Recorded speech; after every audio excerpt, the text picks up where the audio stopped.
Hi, welcome to Auntie Sermons. I'm Crystal J. I'll be your auntie for today. Don't worry, these are not your grandpa's sermons. Here, we decenter men and talk about the women in the Bible, all of them, named and unnamed. So get yourself something to drink, get comfortable, you might want some tissues, and let's get on with the show.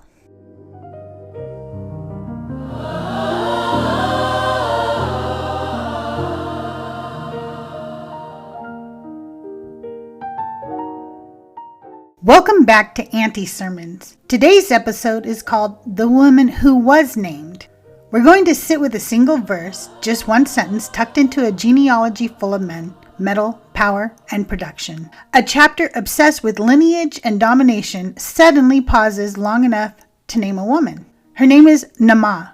And what fascinates me is not what she did, because the text doesn't tell us that. It's that she is named at all. In a book where so many women are reduced to his wife or his concubine, naming matters. Naming is memory. Naming is presence. Naming is resistance. But history has a pattern. When women are unnamed, they disappear. When they are named, they are rewritten. So today we're going to look at what the text actually says and what later readers did with her. We're going to talk about why simply existing has never been enough for women, and we're going to reclaim something that should never have been taken away in the first place. Let's begin. Auntie Sermons, Episode 4, The Woman Who Was Named.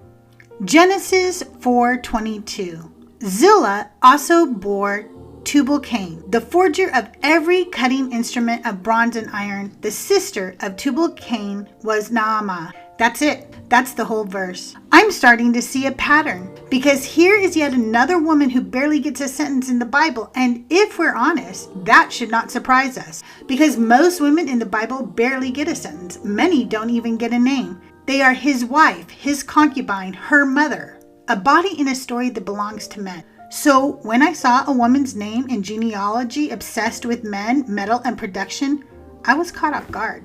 Her name is Naamah, and the fact that she is named is not an accident. What her name means. In Hebrew, Naamah comes from the root Naam, meaning pleasant, delightful, beautiful, sweet, agreeable. Her name does not mean temptation. It does not mean seduction. It does not mean danger. It means pleasantness. The Bible does not explain why she is pleasant. It does not define her beauty. It does not turn her into a lesson. It simply lets her name stand. Why her naming is strange. Genesis 4 is not a gentle chapter. It's a chapter about violence, escalation, and domination. Weapons are being forged. Power is consolidating. Lineage is being tracked through, spoiler alert, men.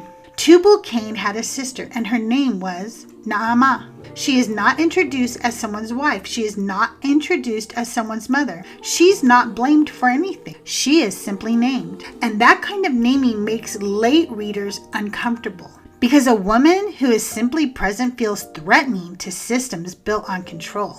Just being is not a moral failure. We are taught explicitly and implicitly that everyone has to be something. A doctor, a pastor, a mother, a leader, a producer, someone useful. But there is nothing immoral about simply being. There is nothing wrong with existing without explanation, without productivity, without justification. Naamah doesn't teach us a lesson. She doesn't perform for the story. She doesn't advance the plot. She just exists. And apparently that was enough to make people uneasy. My personal story. Have you ever had the feeling that you weren't enough? Because I know I have. I have abandonment issues. My mother left when I was 3. My father went to prison for being an abusive asshole. I was raised by my aunt and uncle, and I genuinely believe they tried their best to give me a better life than the one I had before. But even so, I was constantly reminded without words that I was not enough. They didn't say it outright. They didn't have to. Their actions said it for them. The favoritism toward their other children said it. My aunt especially would make little digs about how much she disliked my mother, my real mother. And when she was angry with me, she would tell me that I reminded her of my real mother. My uncle literally once said to me, "I didn't want you." Imagine an adult saying that to a child. I was about 16 at the time. I told him I didn't ask to be his child either because I hadn't. And if I wasn't good enough for him, why did he take me? It would not be the last time in my life that I felt like my existence alone wasn't enough. And for some reason, mere existence, especially a woman's existence, is never enough for the world. What rabbinic tradition did with her? Jewish interpreters notice Naamah too. Rabbinic texts ask the same questions we are asking. Why is she named? Some traditions associate her with music, beauty, or the arts, suggesting she represents culture or refinement in the brutal world. Other rabbinic traditions try to anchor her safely to a man by speculating that she might have been Noah's wife, not because the text says so, but because women are more comfortable to theology when they belong to a male story. And then there are darker interpretations.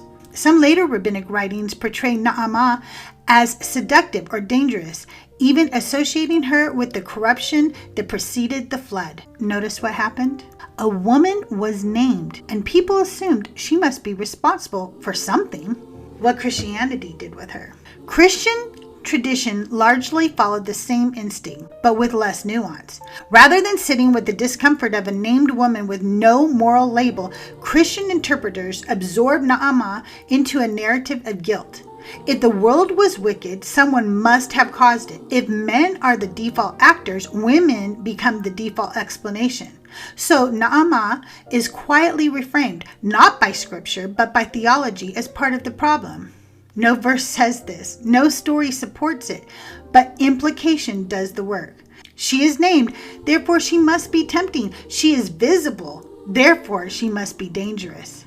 What we do with women's names. Naamah is not unique. Throughout history, women's names have been turned into insults, warnings, and stereotypes, often in direct contradiction to their actual stories. Jezebel becomes synonymous with sexual immorality because in Revelation, Jesus lies on her name. Revelation 2:20. But I have this against you, that you tolerate your woman Jezebel, who calls herself a prophetess. She teaches and seduces my servants to commit sexual immorality and to eat things sacrificed to idols. Nothing in the story about Jezebel talks about her being sexually immoral. What the scripture does say about her is that she was a badass. And she is condemned not for promiscuity, but for her political power and her religious allegiance.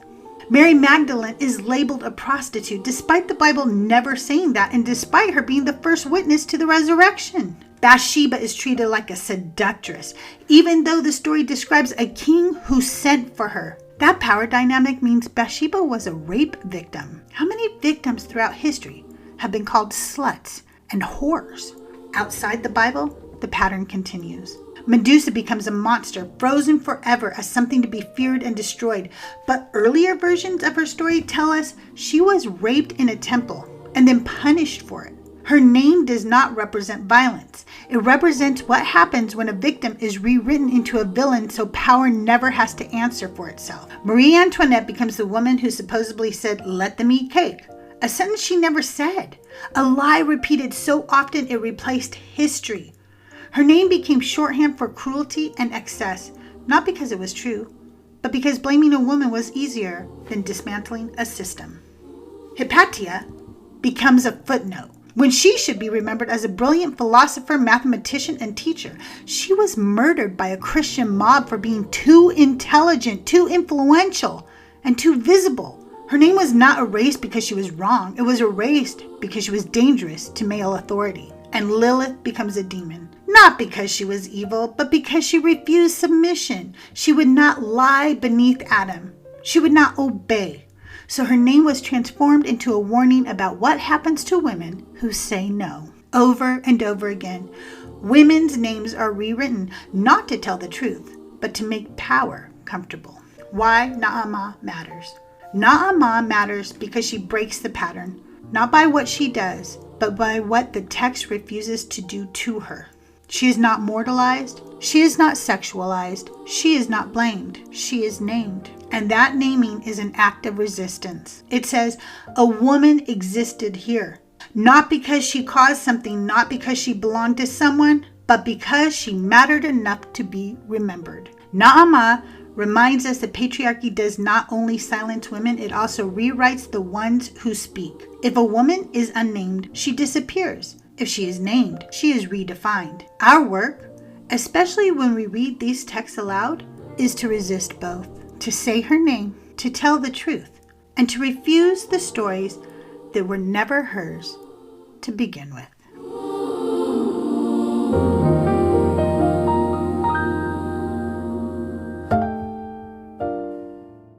Thank you so much for listening to Auntie Sermons. If this episode resonated with you, make sure you like, comment, subscribe, and share it with a friend or two. If you'd like to financially support the podcast, you can find those links in the show notes.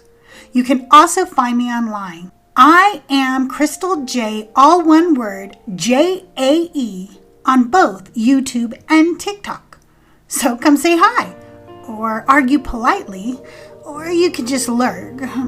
I see you. And remember, this is Auntie Sermons. We bring the tea, we question the story, and we absolutely do not apologize for it.